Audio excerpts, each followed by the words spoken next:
जब संपूर्ण वैभव होते हुए भी प्रभु श्री राम का मन व्याकुल था, तब गुरु वशिष्ठ के ज्ञान ने उन्हें विषाद से बाहर निकाला।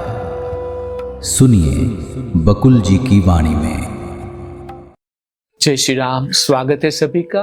कल मन की प्रशंसा की, पहले मन को डांटा, फिर मन की प्रशंसा की और फिर बोला कि इस संसार में मैं ही एक आत्मा हूं और मन तुम भी ये समझने लगो। तो ऐसी बात चली थी। कल देखते हैं आज क्या होता है। आज है 30 जुलाई और आज का श्लोक क्या है। यथा स्थितमिदं विश्वं शान्तमाकाश निर्मलं ब्रह्मैव जीवन मुक्तानां बंध मोक्ष दृशः कुतः।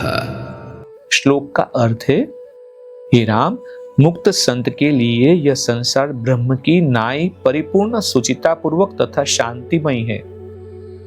फिर उसके लिए बंधन और मोक्ष का प्रश्न ही कहां।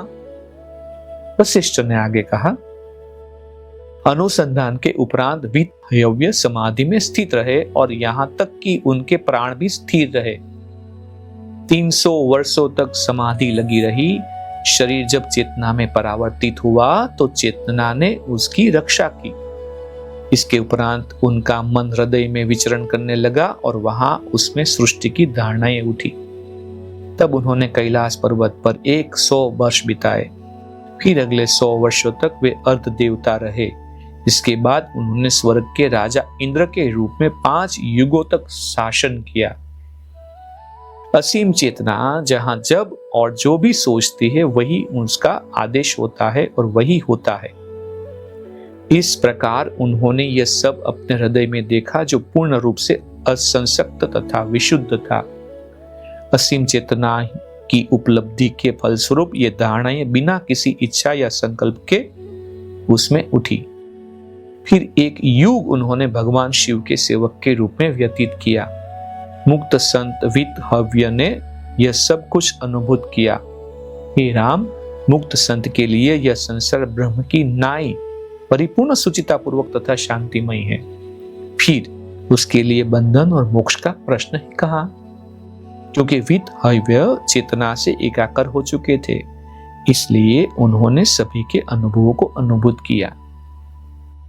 राम ने पूछा, यदि संत की सृष्टि काल्पनिक या मिथ्या थी तो उसमें कैसे सशरीर जीव सचेत और जागरूक थे।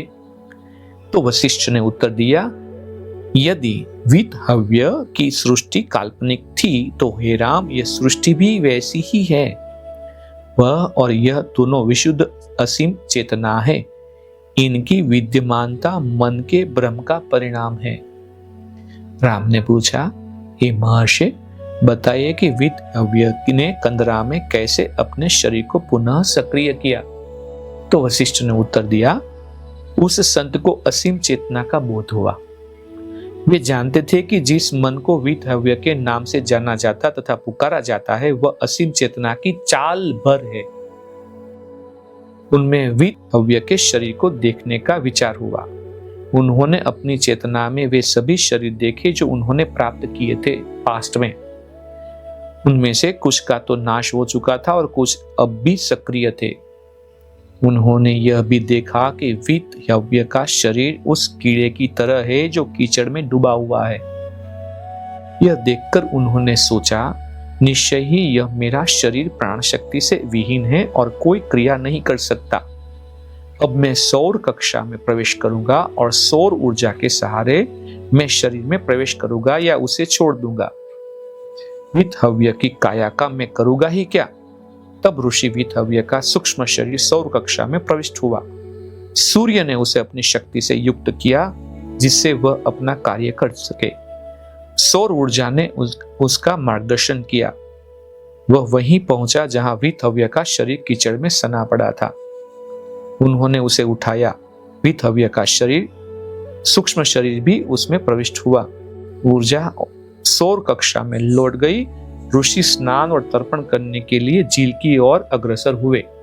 और इस बात के साथ यहाँ पे हम विराम लेते हैं। देखते हैं कल क्या होता है। जय श्री राम। इस ज्ञान यात्रा में हमारे साथ बने रहने के लिए चैनल को सब्सक्राइब करें और बेल आइकॉन दबाएं।